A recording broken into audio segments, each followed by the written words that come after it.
तो यूक्रेन पर रूसी हमले जारी हैं और इस वक्त बड़ी खबर मिल रही है। कीव में रूस की सेना घुस गई है, ये दावा किया है रूस के रक्षा मंत्रालय ने। रूस के रक्षा मंत्रालय ने इसको लेकर एक वीडियो भी जारी किया है। हमने आपको पहले भी तस्वीरें दिखाई हैं, वो सैटेलाइट इमेज जिसमें दिखाई दे रहा था 64 किलोमीटर लंबा रूसी सैन्य काफिला कीव की ओर बढ़ते हुए, और उसके बाद एक नया वीडियो भी कल सामने आया था जिसमें ये टैंक नजर आ रहे हैं कीव की ओर आगे बढ़ते हुए। और अब जो जानकारी सामने आ रही है, ये बड़ा दावा किया है रूस के रक्षा मंत्रालय ने कि कीव में रूस की सेना घुस गई है।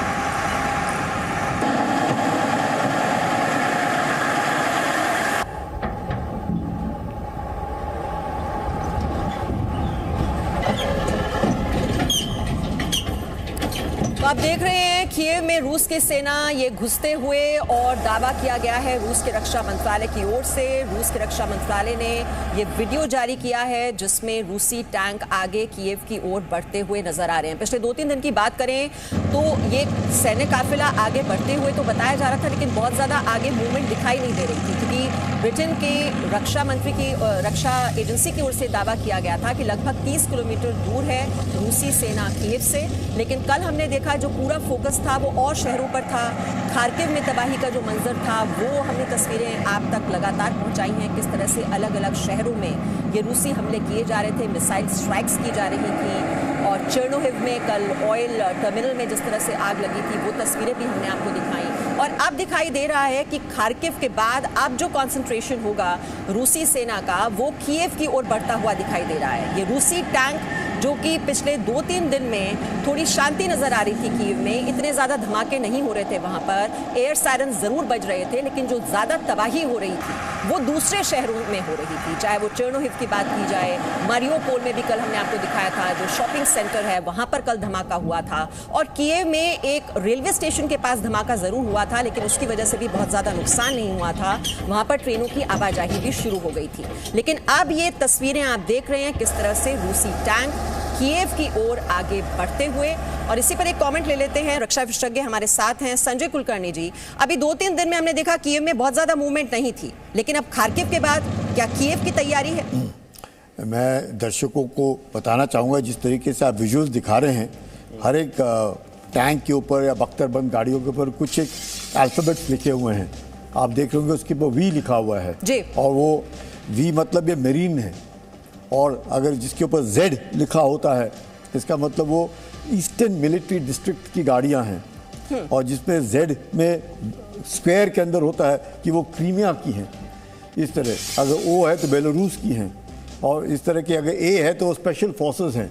तो इस तरह से हर एक को आइडेंटिफाई करने के लिए पता चल जाता है कि कितनी फ़ौजें लगी हैं, क्योंकि ये तो ईस्टर्न मिलिट्री डिस्ट्रिक्ट की फ़ौजें आ गई हैं। उसी माफिक वेस्टर्न अभी आप देख रही हैं ये वो वी लिखा हुआ है उस गाड़ी के ऊपर। इसका मतलब ये गाड़ी जो है ये मरीन, उनके जो स्पेशल फोर्सेस होते हैं उनकी गाड़ियां ये हैं। और उसी माफिक जो वेस्टर्न मिलिट्री डिस्ट्रिक्ट है उसके सदर्न मिलिट्री डिस्ट्रिक्ट, प्रति फौज रूस ने लगा रखी है।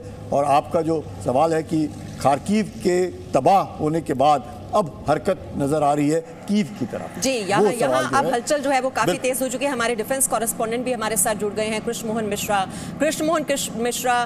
क्या ये अब बैटल ऑफ कीव की शुरुआत हो चुकी है? बैटल ऑफ कीव के अलावा कोई रास्ता रूस के पास है नहीं, क्योंकि जब तक राजधानी जीती नहीं जाती है, फॉल ऑफ द कैपिटल नहीं होता है, और जो भी हेड ऑफ स्टेट है, चाहे वो राष्ट्रपति है, प्रधानमंत्री है, जब तक वो अपनी जगह से नहीं हटता है तब तक लड़ाई चलती रहती है। और रूस अंतहीन समय तक इस लड़ाई को नहीं चलने दे सकता है। लेकिन रूस के साथ समस्याएं दो हैं। एक तो कि अगर वो कीव कीव को ख़त्म करना किसी भी बड़े मुल्क के लिए, रूस जैसे मुल्क के लिए 15 से 20 मिनट का काम है, आधे घंटे का काम है अगर वो बॉम्बार्डिंग शुरू कर दे या बड़े हथियारों से का इस्तेमाल कर दे। लेकिन अगर ऐसा करेगा तो लाखों कैजुअल्टीज़ होंगी।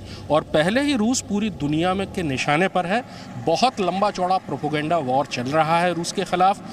सही है या गलत है ये तो अलग अलग उसकी कहानियाँ आ रही हैं, लेकिन पूरी दुनिया में रूस को एक एग्रेसर के तौर पे लिया जा रहा है, मानव अधिकार ह्यूमन राइट्स वायलेटर के तौर पर लिया जा रहा है।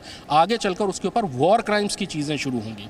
इसलिए रूस कभी भी ऐसा नहीं करेगा। और अगर धीमी रफ्तार से छोटे हथियारों के साथ अंदर घुसना शुरू करेगा, हर खिड़की, हर दरवाजे, हर बाउंड्री वॉल, हर छत के ऊपर से उसके ऊपर फायर आएगा और उसकी बहुत लंबी कैजुअल्टी होगी। जनरल कुलकर्णी इस बात की तस्दीक कर सकते हैं। इससे पहले भी मीमांसा अगर ऐतिहासिक तौर पर देखें तो 1941 में जब दूसरा विश्व युद्ध शुरू हुआ था और नाजी फोर्सेस ने कीव के ऊपर अटैक किया था, तो कीव की लड़ाई अगस्त से शुरू हुई थी 1941 में और सितंबर तक चली थी। और 7 लाख सोवियत सैनिक कीव की लड़ाई में मारे गए थे। कीव को हीरो सिटी कहा गया था। बहुत लंबा चौड़ा रेजिस्टेंस हुआ था। ऐसा इतिहास है कीव का। किसी भी बिल्टअप एरिया में किसी भी शहर की लड़ाई से फौज हमेशा बहुत कतराती है, क्योंकि इस लड़ाई में या तो अपनी कैजुअल्टी दीजिए या वॉर क्राइम्स में फंसिए, ऐसे काम करिए कि जो कि मानवता के खिलाफ है। तो समस्याएं रूस के साथ दोनों आएंगी, लेकिन कीव जीते बगैर ये लड़ाई ख़त्म नहीं होगी, ये बात भी तय है। कौन सी स्ट्रेटजी अपनाते हैं रूसी फोर्सेस, ये देखने वाली बात है। एक छोटा सा कमेंट है रविंद्र सरदेव, क्या वहां पर सबसे ज्यादा रेजिस्टेंस देखने को मिलेगा? और जो गुरिल्ला वॉरफेयर की बात की जा रही है, क्या वो तस्वीर भी वहां पर दिखाई? नहीं, वो तो कीव में मिलेगा ही मिलेगा। बट मैं इस कॉन्वॉय के स्ट्रेटजी में एक ऑब्जर्वेशन और एक मेरा प्रश्न है, may be general Kulkarni can help us understand. तो अगर अब ये कह रहे हैं कि ये गाड़ियां चलनी शुरू हो गई हैं, तो क्या ये मतलब था ये गाड़ियां जानबूझ के रुकी हुई थी? इनका स्ट्रैटेजी में था कि यहां पहुंच के खड़े हो जाएंगे 2 दिन, फिर आगे चलेंगे? क्योंकि अब वही बात है, रिपोर्ट्स कहां से आ रही हैं? आपका जो प्रश्न, रेजिस्टेंस भी तभी रुकी, या वेस्टर्न मीडिया है जो हमें न्यूज आ रही थी कि इनको रोक दिया 4 दिन से रोज 30 किलोमीटर पर ही खड़े हुए और कोई तबाही तो दिख नहीं रही थी। तो संजय कुलकर्णी जी, ये इंटेंशनली किया गया? I don't know, I am asking you one. And secondly, आप जो ज़पोरिज़िया वगैरह ईस्ट में जो हो रहा है, मेरे ख्याल से ये दोनों इंडिपेंडेंट होने चाहिए। ये नहीं होना चाहिए कि वहां खत्म होगा तब ये चलेंगे, क्योंकि वो फोर्सेस अलग है, दूर है, ये फोर्सेस अलग दूर, ये अपनी उसमें चल रही होगी। सो बोथ क्वेश्चंस आपके भी जल्दी से कमेंट। पहला दूसरा सवाल है कि खार्किव और ये इंडिपेंडेंट ऑपरेशन में कोई शक नहीं। खार्किव जो है वो पुरानी राजधानी है, उसको फ्लैटन आउट किया है रूस ने ये दिखाने के लिए। कीव जो है राजधानी है, उसका गिरना मतलब यूक्रेन का गिरना समझा जाएगा।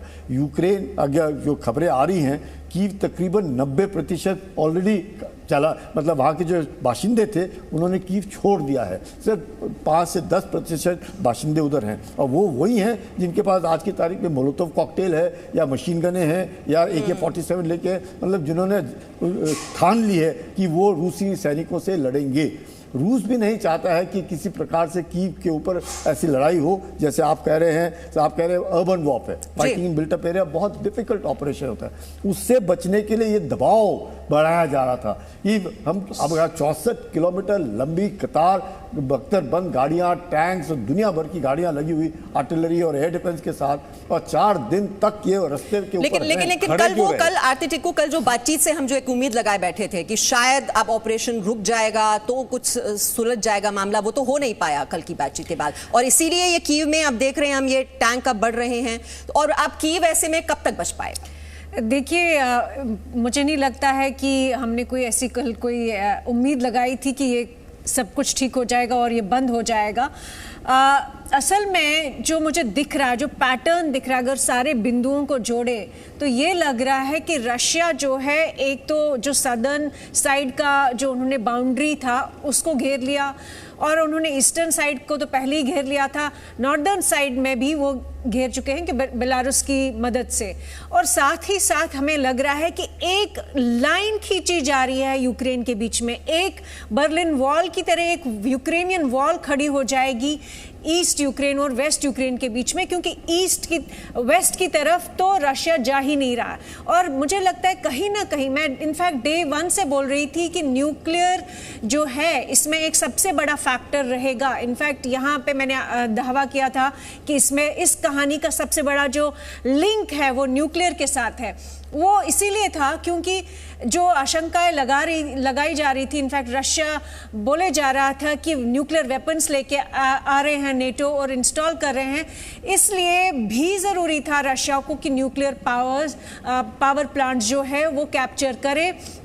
उन्होंने चेरनोबिल किया, इन्होंने आज का जो ये नया इन्होंने पावर प्लांट है वो कैप्चर कर लिया है, और बराबर इनकी स्ट्रैटेजी के हिसाब से कोलैटरल डैमेज को बिल्कुल लो लेवल पे, ताकि जो एक सिविलियन रेजिस्टेंस बन जाती है, जब हाई कैजुअलिटी हो जाती है, लोग गुस्से में आ जाते हैं, बाहर आ जाते हैं और एक केओटिक सिचुएशन क्रिएट होता है, जो हमने अफगानिस्तान में देखा।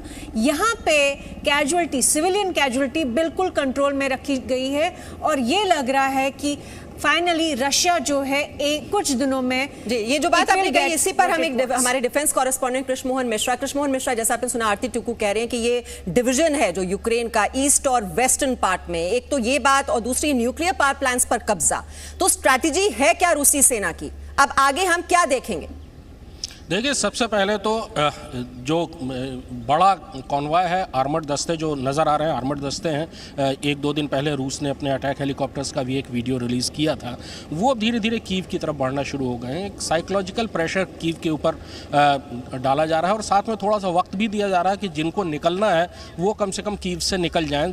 जितने ज़्यादा लोग निकल जाएंगे, रूसी सेनाओं के लिए उतनी ही आसानी होगी कीव में ऑपरेशन करना, क्योंकि जितनी लड़ाई कीव के अंदर होगी वो रूसी सेना के लिए बहुत बड़ी मुसीबत होगी, और वो मुसीबत दोनों तरह से होगी।